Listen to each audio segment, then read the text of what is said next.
Olá, meu nome é Lucas, eu sou orientado pelos professores Luiz Emílio Allen e Vilmar Trevisan e estarei apresentando o trabalho intitulado O Sol é determinado pelo espectro dentre os grafos conexos. Um grafo é um par de conjuntos de vértices, representados por pontos, e de arestas, que conectam dois vértices. Dois vértices são ditos adjacentes ou vizinhos, se existir uma aresta entre eles. O número de vizinhos de um vértice é chamado de grau, e um vértice de grau 1 é dito pendente, como, por exemplo, o vértice 5 na figura. Temos aqui algumas famílias de grafos com nomes um tanto intuitivos. O caminho, como, por exemplo, o caminho P3 à esquerda na figura, com 3 vértices e comprimento 2, e o ciclo C4 à direita, com 4 vértices. Um grafo é conexo se existir um caminho entre quaisquer dois vértices do grafo. E uma árvore é um grafo conexo, mas sem ciclos. A distância entre dois vértices é o comprimento do menor caminho entre eles. E o diâmetro de um grafo vai ser a maior das distâncias. Uma estrela pode ser definida como uma árvore de diâmetro 2. Vemos, por exemplo, a estrela K16, com 7 vértices, um vértice central com 6 vértices pendentes. O emparelhamento em um grafo é o conjunto de arestas que não possuem vértices em comum, e o emparelhamento é máximo se possuir o maior número de arestas possíveis. Esse número de arestas é chamado de número de emparelhamento do grafo, denotado por μ de g. Vemos no exemplo que o emparelhamento máximo não é necessariamente único. Temos aqui o nosso objeto de estudo, o P-Sol. É uma árvore com 2P mais 1 vértices, obtida a partir de uma estrela, onde, na verdade, o vértice central ele possui P caminhos de comprimento 2 pendentes a ele. Dizemos que dois grafos são isomorfos se eles forem iguais, a menos de uma reordenação de seus vértices.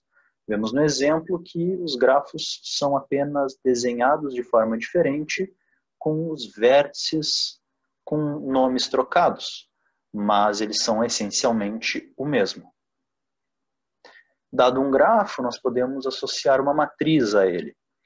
Trabalhamos aqui com a matriz de adjacências, que é uma matriz que associa suas linhas e colunas aos vértices do grafo.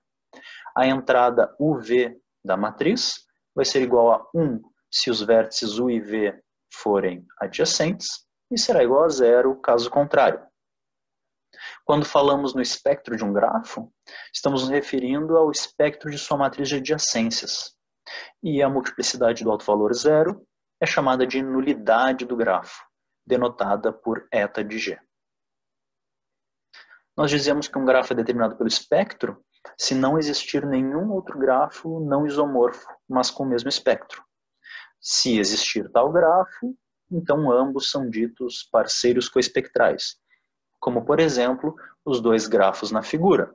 O grafo da esquerda é conexo, enquanto o grafo da direita não é, mas eles possuem o mesmo espectro. Veremos agora alguns resultados intermediários que serão utilizados adiante. Em 2011, Jacobs e Trevisan exibem o seguinte teorema, que utiliza o algoritmo Diagonalize, produzido por eles anteriormente, que diz o número de autovalores maiores, menores ou iguais a um determinado parâmetro alfa em uma árvore. Utilizamos a contrapositiva da proposição 2, ou seja, dado um grafo conexo, com D mais 1 autovalores distintos, então esse grafo possui diâmetro no máximo D. E a proposição 3 nos garante que sabemos o número de vértices e arestas de um grafo olhando apenas para o espectro de sua matriz de adjacências.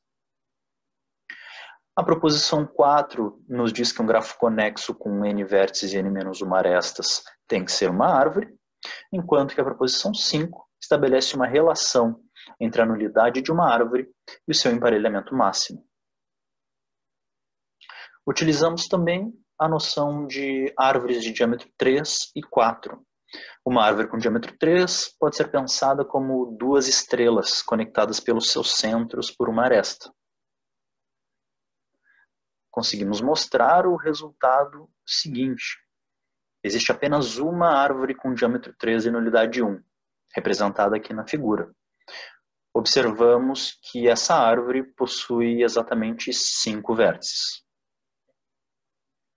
Uma árvore com diâmetro 4 pode ser pensada como várias estrelas, onde conectamos o centro de uma delas aos centros das demais. Também mostramos o seguinte resultado. Existem exatamente 3 árvores com diâmetro 4 e nulidade 1. São elas o P-Sol e outras 2 árvores. Finalmente, nosso resultado principal, que diz que o P-Sol é determinado pelo espectro dentre os grafos conexos.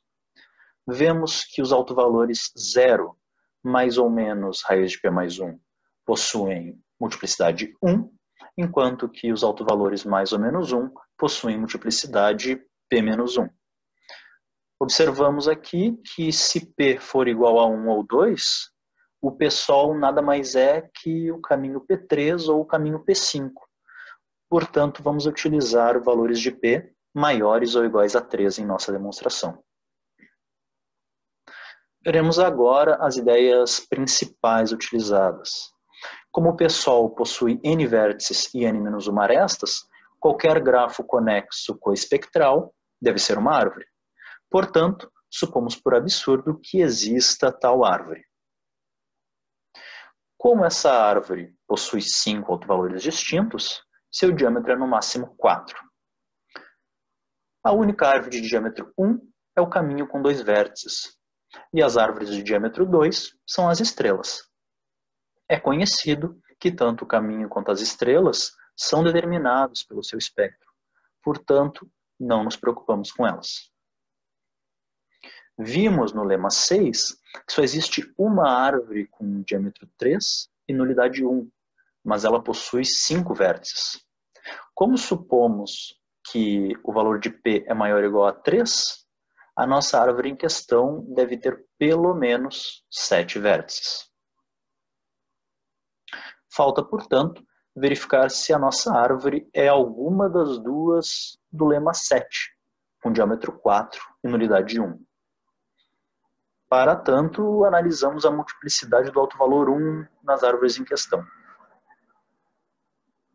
Já sabemos que a multiplicidade do autovalor 1 em nossa árvore é igual a P menos 1.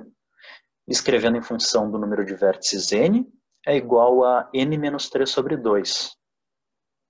Se supomos que a nossa árvore é isomorfa à primeira do lema 7, então ela tem 2k mais 3 vértices, e, portanto, a multiplicidade do autovalor 1 deveria ser igual a n menos 3 sobre 2, ou seja, igual a k. Mas aplicando o teorema 1, vemos que a multiplicidade do autovalor 1 é, na verdade, k menos 1, portanto, não é a nossa candidata. Da mesma forma, se supomos que a nossa árvore é isomorfa à segunda árvore do lema 7, também deve ter 2k mais 3 vértices, e o autovalor 1 também deveria possuir multiplicidade k. Porém, pelo lema 1, vemos que a multiplicidade do autovalor 1 é igual a k menos 2. Portanto, podemos concluir que o P-Sol é determinado pelo espectro dentre todos os grafos conexos. Vemos aqui as principais referências bibliográficas utilizadas na apresentação desse trabalho. Gostaria de agradecer a oportunidade e o apoio de todos os envolvidos. Muito obrigado pela atenção de todos.